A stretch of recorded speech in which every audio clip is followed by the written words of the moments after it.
Doris, I've got something to say to you. It's a long story, and I'm afraid it's not a very nice one, and I find it difficult to tell. I'm going to ask you not to interrupt me or to say anything till I've finished. Please. I was only 18 when I came out here. I came straight from school and was sent to a station up to Sembulo River. I used to have my meals with a resident and spend the evening with them. Then he fell ill and had to go home, and I was put in charge of this place. I was happy to be on my own. I'd never been alone before. Of course, it was all right in the daytime. I had my work and I could talk to the Dayaks. I should have liked a white man to talk to, but they were better than nothing. My own service boy was called Abdul.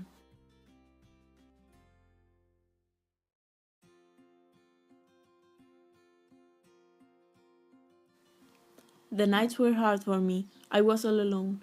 Night after night it was the same. I used to lie in my bed wide awake, till I didn't know what to do with myself. I was so sorry for myself that sometimes I used to cry.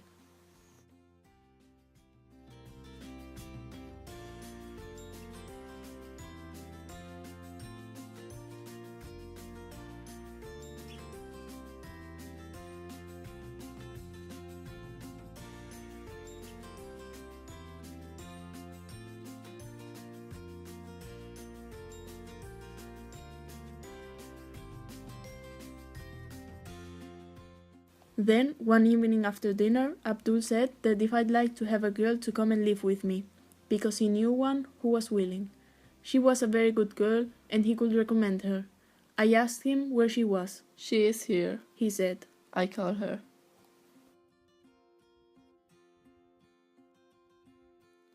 She was shy, very young, and awful pretty. We began to talk.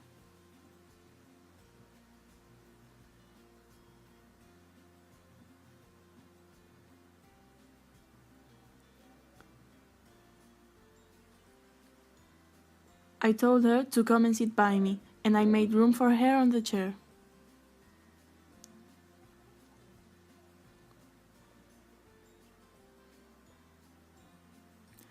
Do you want her to stay? Abdul asked. Do you want to? I said to her. She hid her face, laughing, on my shoulder. She was very soft and small. Very well, I said. Let her stay. I wasn't in love with her, not even at the beginning. I was too young to be quite alone. I was never in love with anyone but you. She lived here till I left. It's the woman you've seen hanging about. Yes, I guessed that. She had a baby in her arms. Is that your child? Yes, it's a little girl. Is it the only one? You saw the two small boys the other day in the kampong. You mentioned them. She had 3 children then? Yes. It's quite a family you've got. Didn't she know that you were married? She knew I was going to be married. When? I sent her back to the village before I left here. I told her it was all over.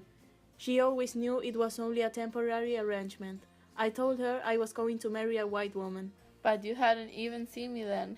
No, I know, but I made up my mind to marry when I was home. I fell in love with you at first sight, and then I knew it was either you or nobody. And why didn't you tell me?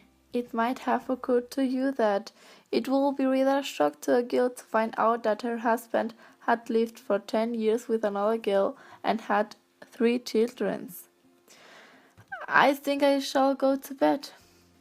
I don't quite know what to say. Of course, it's been all very unexpected. You must give me a little time to think.